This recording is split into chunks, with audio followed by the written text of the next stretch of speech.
یوم تکبیر بھی قریب ہے۔ حال ہی میں پاکستان اور انڈیا کے درمیان ایک جنگ فل فلیج ہوتے رہ گئی۔ اسی پس منظر میں آج کا ویلاگ۔ 1947 میں آزادی کے فوراً بعد پاکستان اور انڈیا کے درمیان کشمیر پر ایک کنفلکٹ ہوا۔ یہ جنگ پاکستان کے لیے ایک ریئلٹی چیک تھی۔ پاکستانی فوج اور انڈیجنس کشمیریز نے کشمیر میں آزادی کی تحریک شروع کی اور انڈیا نے بھی فوج بھیج کر کشمیر پر اپنا تسلط قائم کرنے کی کوشش کی، جبکہ پاکستان آزاد کشمیر اور گلگت بلتستان تک آزاد کروانے میں کامیاب ہو۔ یونائٹڈ نیشن کی انٹرونشن سے دونوں ملکوں کے درمیان ایک لائن آف کنٹرول مینٹین رکھنے کا آمادگی ظاہر کی گئی، جو کہ انٹرنیشنل بارڈر کا سٹیٹس آج تک نہیں پا سکا۔ یہ نہ صرف پاکستان کے لیے پہلا سگنل تھا کہ ہمیں ایک ڈیفینسو ملٹری ڈاکٹرائن کی ضرورت ہے، بلکہ آج تک دونوں ملکوں کے درمیان ہونے والی سب سے بڑی بون آف کنٹینشن کشمیر ہی تھا، جس کا ثبوت ریسنٹ ایگزامپل ہے پہلگام کا اٹیک، جس سے دو countries at brink of getting into a full fledge war تک پہنچ گئے تھے۔ اسی لیے we all know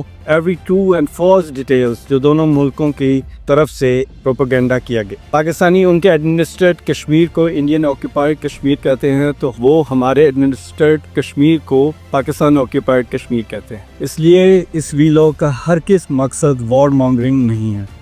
us vlog کا مقصد ہے امن کو فروغ دینا، ود ریئلائزیشن کہ دونوں ملک ایک دوسرے کو کتنا نقصان پہنچا سکتے ہیں، ان کی کتنی کیپیبلٹی ہے۔ اسی ضمن میں جہاں دھروو راٹھی جیسے سین وائسز بھی وار مانگرنگ پروپیگنڈا کا شکار ہو گئی، تو there is a need for some sane voices جو لوگوں کو بتائیں وارز، نیوکلیئر آرم ریس شاید ایک پوائنٹ تک تو ضروری تھا، لیکن اس کو کنٹینیو کرنا دونوں ملکوں کے مفاد میں ہرگز نہیں۔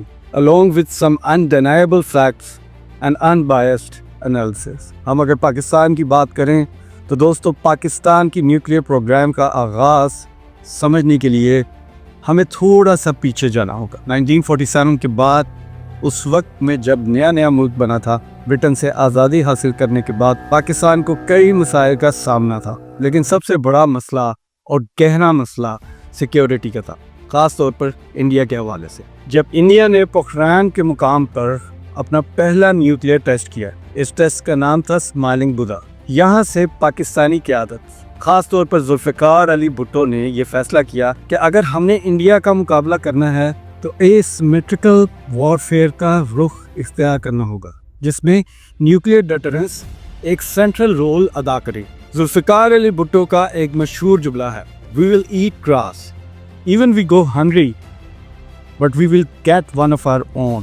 That means nuclear bomb۔ یہ اس وقت کا جذبہ اور ڈیسپریشن شو کرتا تھا۔ اسی دوران ایک اور اہم کردار سامنے آیا، ڈاکٹر عبدالقدیر خان، جو کہ یورینیم انریچمنٹ کی ماہر تھے۔ انہوں نے نیدرلینڈ سے واپس آ کر پاکستان میں کہانی کا رخ ہی بدل دیا۔ ان کی قیادت میں کہوٹا ریسرچ لیبارٹریز نے یورینیم انریچمنٹ کا کام شروع کیا اور دھیرے دھیرے پاکستان نے اپنی انڈیجنس ٹیکنالوجی تیار کی۔ اس دوران انٹرنیشنل پریشر بھی تھا۔ امریکہ اور یورپ نے ہر طرح کا ڈپلومیٹک اور اکنامک پریشر ڈالا تاکہ پاکستان نیوکلیئر پروگرام سے پیچھے ہٹ جائے، مگر پاکستان نے ہر پریشر کا مقابلہ کیا، موسٹلی سیکریٹو طریقوں سے۔ I have given assurances again and again that I do not want to make Pakistan, I do not want, my government policy is not to have a nuclear bomb. I have said it, that my government's policy is not to have a nuclear bomb. But at the same time, I have said that why should we be prevented from تاکہ اپنی strategic parity برقرار رکھی جا سکے۔ Cold war اور افغانستان کا اثر۔ 1980s میں جب رشیا نے افغانستان پر حملہ کیا تو پاکستان نے امریکہ کے ساتھ مل کر اس جنگ میں انڈائریکٹ طور پر حصہ لیا۔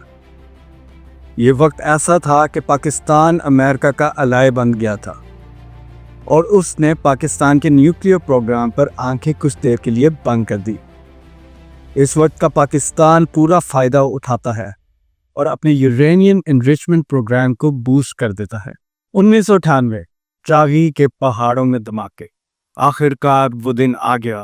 28 مئی 1998 جب انڈیا کے ایک بار پھر نیوکلیئر ٹیسٹ پوکھران 2 کے بعد پاکستان نے چاغی میں 5 نیوکلیئر دھماکے کیے۔ یہ تھا پاکستان کا officially entry point into nuclear club. دنیا بھر میں یہ نیوز ہیڈ لائنز بنی. ویسٹرن پاورز نے سینکشنز لگائی, IMF نے پریشر ڈالا, مگر پاکستان میں لوگوں کے لیے یہ قابل فخر لمحہ تھا. اس تاریخی سفر میں پاکستان نے ملٹیپل لیولز پر مشکلات اٹھائیں. International sanctions, economic isolation, espionage, threats, technical difficulties. مگر اس سب کے باوجود پاکستان نے ایک کریڈیبل منیمم ڈیٹرنس اسٹیبلش کر لیا, جو کہ اس وقت تک اسٹریٹجک اسٹیبلٹی کا بنیادی حصہ بن گیا. اب ہم بڑھتے ہیں سیکشن 2 کی طرف. اس ویلاگ کے پاکستان کو نیوکلیئر کیپیبلٹی حاصل کرنے کی ضرورت کی محسوس ہوئی. پاکستان نے نیوکلیئر صلاحیت بنانے کا فیصلہ صرف کسی کمپٹیشن یا شہرت کے لیے نہیں کیا تھا. یہ ایک اسٹریٹجک نیڈ تھی, ایک ایسی ضرورت جو ملک کے وجود, حفاظت اور مقبولیت سے جڑی ہوئی تھی. چلیے سمجھتے ہیں کہ وہ کون سے فیکٹرز تھے جو کہ اس ڈیسیژن کے پیچھے تھے. نمبر 1, سب سے بڑا فیکٹر تھا انڈیا کا ملٹری ڈومیننس. انڈیا ایک بڑا ملک تھا, آبادی میں, جغرافی میں اور ملٹری پاور میں. ان کی کنونشنل آرمی بہت بڑی تھی. ان کا ملٹری بجٹ پاکستان سے بہت زیادہ تھا, جو آج بھی بہت زیادہ ہے. جب انڈیا نے 1974 میں نیوکلیئر ٹیسٹ کیے تو پاکستان کے لیے یہ صرف ایک سائنٹیفک ٹیسٹ نہیں تھا, یہ ایک کلیئر تھریٹ تھا, ایک پیغام تھا کہ اگر ضرورت پیش آئے تو انڈیا نیوکلیئر پاور کا استعمال کر سکتا ہے. اس تھریٹ کا جواب دینا ضروری تھا تاکہ اسٹریٹجک بیلنس برقرار رہے. نمبر 2, 1971 کا ہولناک تجربے. 1971 میں جب ایسٹ پاکستان الگ ہوا تو پاکستان کے لیے یہ صرف سیاسی یا آئینی شکست نہیں تھی, یہ ایک نیشنل ٹراما تھا. انڈیا نے کھل کر مفتی بانی کی سپورٹ کی اور آخر کار ڈائریکٹ ملٹری ایکشن لیا. اور یاد رہے اس میں ہماری بھی بہت سی ہٹ درمیاں اور ناانصافیوں میں میجر رول پلے کیا. اس جنگ میں 90,000 سے زیادہ پاکستانی فوجیوں نے سرنڈر کیا دنیا کے سامنے. یہ ڈیفیٹ پاکستان کے ملٹری اور سویلین لیڈرشپ کے لیے ایک ویک اپ کال تھی.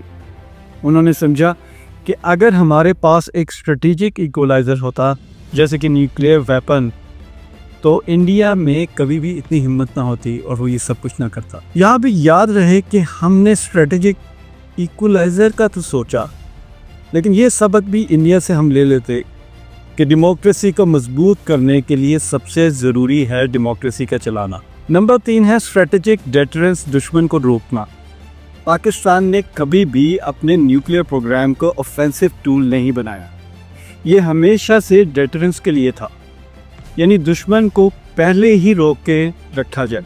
اگر دشمن جانتا ہے کہ ہم بھی نیوکس رکھتے ہیں تو وہ پہلے سے ہی یہ سوچے گا کہ اٹیک نہ کرے. یہی ڈیٹرنس کا اصل فلسفہ تھا. نمبر 4 ریزن ہے ریجنل اور گلوبل طاقت کا امبیلنس. ساؤتھ ایشیا میں کبھی بھی ایکول فوٹنگ نہیں رہی. انڈیا کو ہمیشہ رشیا اور پھر امریکہ کا سپورٹ رہا, جبکہ پاکستان کو سلیکٹیو ایڈ ملتی رہی.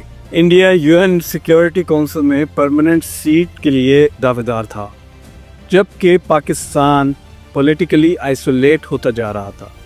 ان حالات میں نیوکلیئر کیپیبلٹی ایک جیو پولیٹیکل لیوریج تھی تاکہ پاکستان کی آواز انٹرنیشنل پلیٹ فارم پر بھی سنی جائے.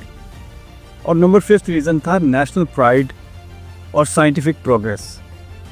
ایک اور گہرا جذبہ تھا قومی فخر کا. نیوکلیئر کیپیبلٹی نے ملک میں ایک نئی سائنٹیفک پروگریس اور سیلف ریلائنس کا جذبہ پیدا کیا. Universities, research and development institutions اور ڈیفنس ریسرچ میں انویسٹمنٹ بڑھی. یہ صرف بام نہیں تھا, یہ ایک نیشنل آئیڈینٹی کا حصہ بن گیا.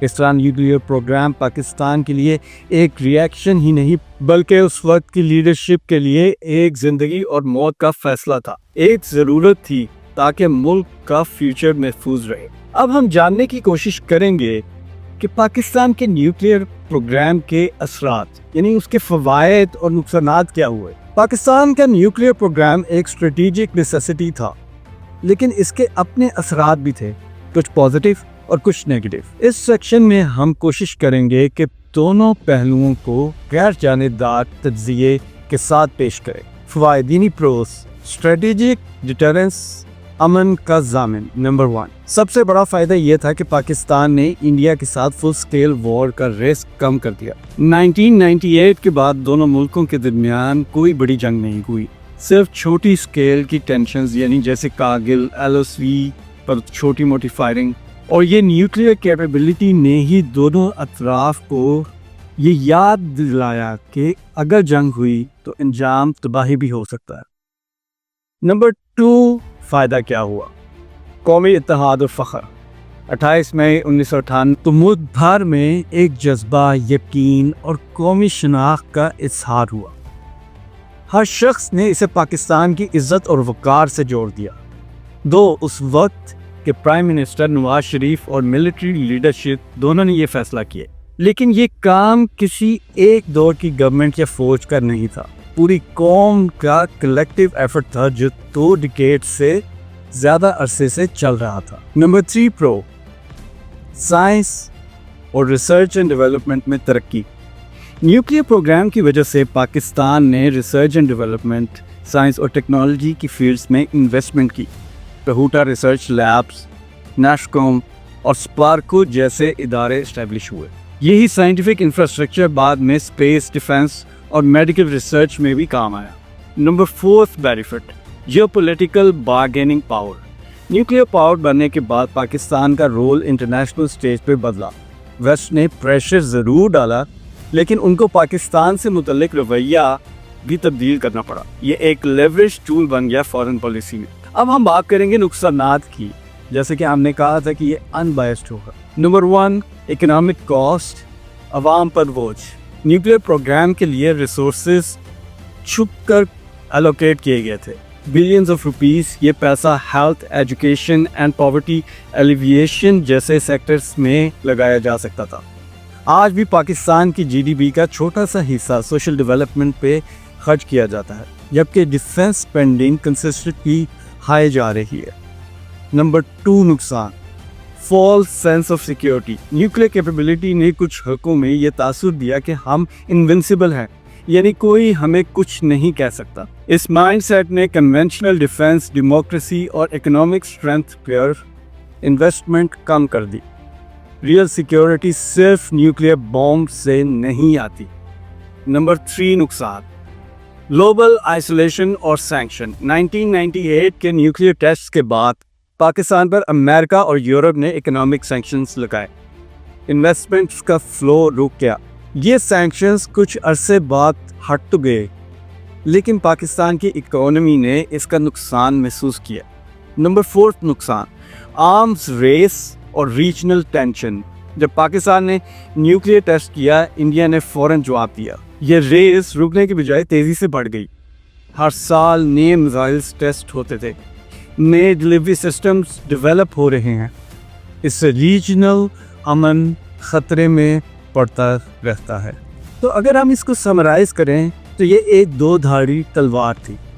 پاکستان کا نیوکلیئر پروگرام ایک نیسیسری ڈیٹرنٹ تھا، لیکن اس کے ساتھ اسٹریٹجک اور اکنامک ڈرا بیکس بھی جڑے ہوئے تھے۔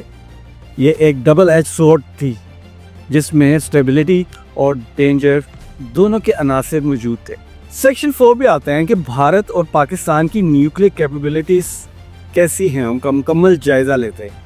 یہ سیکشن ڈیٹیلڈ ہے اور اس میں ہم دیکھیں گے کہ پاکستان اور انڈیا کے پاس کیا کیا نیوکلیئر کیپیبلٹیز ہیں، کون کون سے میزائلز ہیں، ڈلیوری سسٹمز ہیں اور ڈاکٹرائنز دونوں ملکوں کو نیوکلیئر سپر پاورز بناتے ہیں۔ نمبر 1، پاکستان کی نیوکلیئر کیپیبلٹی۔ پاکستان کے پاس نیوکلیئر وار ہیڈز کا اندازہ لگ بھگ 160 سے 170 کے درمیان ہے۔ سورس ہے SIPRI اور FAS۔ یہ وار ہیڈز پلوٹونیم اور ہائیلی انریچڈ یورینیم پہ مبنی ہیں، جن کا ڈیزائن چھوٹا اور زیادہ ایفیشنٹ ہے۔ بیٹل فیلڈز میں بھی ان کا زیادہ استعمال ہے۔ نمبر 2، ڈیلیوری سسٹمز یعنی missiles and aircraft. Pakistan کے ڈیلیوری سسٹمز اب ملٹی ڈیمینشنل ہے۔ سب سے پہلے بیلسٹک میزائلز کی بات کرتے ہیں تو میزائل رینج، ٹائپ اور سٹیٹس کے حساب سے ہمارے پاس ہے شاہین 1 which is 750 kilometres, SRBM which is operational۔ شاہین 2 کی بات کریں تو 1500 to 2000 کلومیٹرز، یہ بھی آپریشنل ہے. اور اگر ہم شاہین 3 کی بات کریں تو وہ 2750 کلومیٹرز اور ٹیسٹڈ ہے and it covers Indian eastern coast. غزوی 290 kilometres operational. Abdali 180 to 200 kilometres SRBM which is short range اور بیٹل فیلڈ کے لیے بہت اچھا یوز ہوتا ہے. اور اگر نصر کی بات کریں جو کہ حد 9 ہے which is 70 kilometres tactical nuclear weapons operational. Nasr missile tactical nuclear weapon ہے جو بیٹل فیلڈ لیول پہ اینیمی ایڈوانسمنٹ کو روکنے کے لیے ڈیزائن کیا گیا. اس کا آبجیکٹیو فل اسپیکٹرم ڈیٹرنس ہے. اب اگر ہم کروز میزائلز کی بات کریں تو میزائل رینج ٹائپ کے حساب سے ہمارے پاس سب سے پہلے ہے بابر H7 تو 700 kilometres ground launched cruise missile. Babur 3 کی بات کریں تو 450 kilometres submarine launched cruise mobile. Pakistan carried out a strike that was executed using hypersonic missiles launched by the JS-17 Thunder. Babar 3 نے پاکستان کو سیکنڈ اسٹرائک کیپیبلٹی دے دی ہے. یعنی اگر پہلا اٹیک ڈسٹرائے بھی کر دے تو پاکستان جواب دے گا. ایئر ڈیلیوری کی بات کی جائے تو پاکستان کے پاس ماڈیفائڈ F-16 فائٹنگ فالکنز اور میراج 3 اور 5 ایئر کرافٹس ہیں جو نیوکلیئر بامبس کیری کر سکتے ہیں. اور اگر ہم ریسنٹ بات کریں تو JS-17 تھنڈر اور J-10C جیسے چائنیز ٹیکنالوجی ایئر کرافٹس کا بھی اضافہ ہوا ہے جنہوں نے انڈیا کے رافیل کو گرا دیا, جس سے پاکستانی اور چائنیز پارٹنرشپ سپریمیسی کا ایگزیبیشن ہوا. اگر ہم سی بیس ڈیٹرنس کی بات کریں تو پاکستان نیوی نے بہادر 3 کروز موبائل سب مرین سے لانچ کر بتایا کہ وہ اب سی بیس ڈیٹرنٹ بھی بن چکی ہے. یہ کیپیبلٹی سیکنڈ اسٹرائک کے لیے ہے جیسے کہ پہلے بھی بتایا گیا. اگر ہم پاکستان کی نیوکلیئر ڈاکٹرائن کی بات کریں تو پاکستان کا آفیشیل نیوکلیئر ڈاکٹرائن NFU یعنی نو فرسٹ یوز نہیں ہے. مطلب Pakistan retains the right to use nuclear weapons first in case of conventional or nuclear threat that threatens its own existence. یعنی اگر انڈیا کنونشنل آرمی سے بھی زیادہ ایڈوانس کرے تو پاکستان نیوکلیئر ویپن یوز کر سکتا ہے. whereas انڈیا کی بھی کیپیبلٹی بہت زیادہ ہے اور دونوں ملک ایک دوسرے کو تباہ کرنے کی پوری صلاحیت رکھتے ہیں.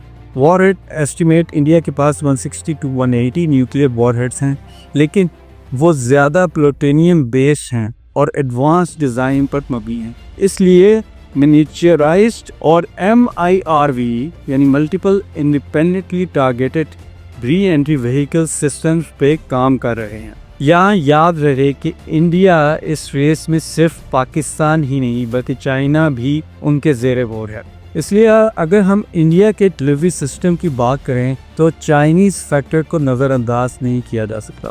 نمبر 2, ڈلیوری سسٹمز میں بیلسٹک میزائلز رینج اور ٹائپ اور سٹیٹس کے حساب سے ان کا پرتھوی 2 350 کلومیٹرز FRBM آپریشنل تھا. Agni 1 which is 700 to 1200 kilometers SBRN and MRBM operational ہے. Agni 2 2000 kilometers MRBM operational ہے.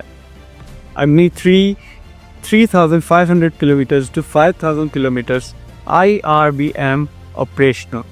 Agni 4 کی بات کریں تو 4000 kilometers IRBM which is in testing phase. Agni 5 کی بات کریں تو 5000 to 5500 kilometers ICBM. It can reach China and Europe. Testing phase complete. اور Agni 6 کی بات کریں تو under development ہے which is 8000 to 10000 kilometers ICBM which is future plan. تو Agni 5 اور Agni 6 کے ذریعے انڈیا اب گلوبل ڈیٹرنٹ بننے کی طرف بڑھ گیا ہے. اور اگر کروز میزائلز کی بات کریں تو میزائل رینج ٹائپ کے حساب سے near 1000 kilometres long range cruise missile BrahMos 290 to 450 kilometres اور super sonic cruise missiles Russia India کے جوائنٹ وینچر سے بنے ہیں. براموس دنیا کا سب سے فاسٹ کروز میزائل بھی مانا جاتا ہے. اگر ہم انڈیا کی ایئر کی بات کریں تو ان کے پاس میراج 2000 جیگوار اور SU-30 میگز اور رافیل جیسے بہترین طیارے ہیں جو نیوکلیئر ویپنز کو کیری کرنے کی بڑی صلاحیت رکھتے ہیں، جن میں بگ 21، مگ 29، تیجاس، مراج 2000، SU-30 اور ڈسالٹ رائفل شامل ہیں۔ اگر ہم سی بیس ڈیٹرنس کی بات کریں تو انڈیا INS ایرینٹ کلاس سب مرینز کا انڈکشن شروع کر دیا گیا ہے، جو نیوکلیئر پاور بیلسٹک میزائل سب مرینز ہیں۔ اس کے ذریعے انڈیا نے فل نیوکلیئر ٹرائیڈ حاصل کر لیا ہے، لینڈ، ایئر اور سی سے نیوکلیئر اٹیک کا پوٹینشل رکھتا ہے۔ اور اگر انڈیا کی نیوکلیئر ڈاکٹرائن کی بات کریں تو انڈیا نے آفیشلی اپنی ڈاکٹرائن ڈکلیئر کی ہوئی ہے۔ India will not be the first to use nuclear weapons but will respond massively if attacked، یعنی انڈیا کا سٹانس ٹرولی ڈیفینسو ہے، لیکن کچھ حوالے سے انڈیا کے اندر NFU پالیسی کو چینج کرنے کے بارے میں بھی بات کی جا رہی ہے، اسپیشلی گلوان اور پہلگام کے واقعات کے بعد، جس میں چائنا اور پاکستان دونوں حوالے شامل ہیں۔ اگر ہم کمپیریزن کی طرف جائیں اور فیچرز کے حساب سے پاکستان انڈیا کے ایسٹیمیٹڈ وار ہیڈز کی بات کریں تو پاکستان کے پاس 160 to 170 وار ہیڈز ہیں، whereas انڈیا کے پاس 160 to 184 ہیڈز ہیں، اور انڈیا جو ہے وہ نیوکلیئر ٹرائیڈ بھی ہے، جبکہ پاکستان نیوکلیئر ٹرائیڈ نہیں ہے۔ کروز میزائلز بھی دونوں کے پاس ہیں، دونوں کے پاس لانگ رینج میزائلز بھی ہیں، یعنی ایک دوسرے کو تباہ کرنے کی پوری کیپیبلٹی ہے۔ انڈیا شاید ٹیکنالوجی کے لحاظ سے تھوڑا آگے ہے، لیکن پاکستان بھی کسی سے کام نہیں۔ ابھی جو وار کی مانگلنگ چل رہی تھی اس میں پاکستان نے پروف کیا ہے کہ پاکستان بھی بہت کچھ کر سکتا ہے۔ اگر ہم عام ریس اور ماڈرنائزیشن کی بات کریں تو دونوں ملک اب صرف بوم تک محدود نہیں بلکہ hyper sonic missiles India already test کر رہا ہے۔ MIRVs انڈیا اور پاکستان دونوں ملٹیپل وار ہیڈز ایک میزائل میں ڈالنے پر کام کر رہے ہیں۔ اگر ہم سیٹلائٹ بیس ٹارگیٹنگ کی بات کریں تو انڈیا کے پاس انڈیجنس GPS ہے جسے وہ NAVIC اور پاکستان چائنا کے BeiYu سسٹم کا سہارا لیتا ہے۔ اگر ہم سائبر وارفیئر اور ارلی وارننگ سسٹمز کی بات کریں تو وہ بھی دونوں ملکوں میں ڈیولپ کیے جا رہے ہیں۔ اگر ہم cold start doctrine versus full spectrum deterrence کی بات کریں تو انڈیا کا cold start doctrine conventional rapid mobilisation پر مبنی ہے۔ اس کا جواب پاکستان نے نصر ٹیکٹیکل نیوک سے دیا ہے، یعنی اب جنگ صرف فل سکیل نہیں، ٹیکٹیکل لیول پر بھی ڈیٹیکٹ کی جا سکتی ہے۔ اس سے رسک اور ڈینجرز اور مس کیلکولیشن یا ایکسیڈنٹل لانچ کا خطرہ بڑھ گیا ہے۔ کمانڈ اینڈ کنٹرول سسٹمز پر اب بہت زیادہ پریشرز ہیں اور کرائسس ایسکیلیشن کا خطرہ بھی موجود ہے، خاص طور پر اگر ٹیررزم یا بارڈر انسیڈنٹ ایسکیلیٹ ہو جائے۔ اور اب ہم بات کریں گے امن کے بہترین طریقے کے بارے میں۔ اب کیا ہو سکتا ہے، you can call it wishful thinking, لیکن اگر دونوں ملکوں میں انڈرسٹینڈنگ ہو جائے، دونوں ملکوں کے لوگ اپنی گورنمنٹس کو مجبور کریں تو دیر از نتھنگ امپاسبل۔ اگر یورپین یونین بن سکتا ہے تو why not union in South Asia. آج جب ہم 28 مئی کی بات کرتے ہیں، جب پاکستان نے یوم تکبیر منانا شروع کیا اور پاکستان نیوکلیئر پاور بن گیا اور نیوکلیئر پاور کا ثبوت دے دیا، تو یاد رکھنا ضروری ہے کہ طاقت صرف تبھی برکت بنتی ہے جب وہ عقل اور انسانیت کے ساتھ جڑی ہو۔ اگر انڈیا اور پاکستان دونوں نیوکلیئر پاور ہیں تو کیا وہ اپنے عوام کے لیے سپر پاور بن سکتے ہیں؟ بھارت اور پاکستان دونوں میں نیوکلیئر ویپنز ہیں، میزائل سسٹمز ہیں، سب مرینز ہیں، فائٹر جیٹس ہیں، most modern, most advance tactical nukes ہیں، لیکن کیا ہے جو ان کے پاس نہیں؟ کلین پانی سب کے لیے جو نہیں ہے، محفوظ تعلیم کا سسٹم جو نہیں ہے، یونیورسل ہیلتھ کیئر جو نہیں ہے، مہنگائی سے نجات جو نہیں ہے، ٹیکنالوجی ایکسپورٹس یا ریسرچ اینڈ ڈیولپمنٹ، لیڈرشپ، یہ سب چیزیں ان قوموں کے پاس ہوتی ہیں جو انسانوں پر انویسٹ کرتے ہیں، بامبس پر نہیں۔ حالات کا آئینہ اور تھوڑے سے اور فیکٹس میں بتانا چاہوں گا۔ پاکستان ورلڈ بینک کے مطابق پاکستان میں آؤٹ آف اسکول چلڈرن کی تعداد 22 ملین سے زیادہ ہے۔ تو کیا ہم اس پر فکر مند ہیں؟ Are we doing anything for this?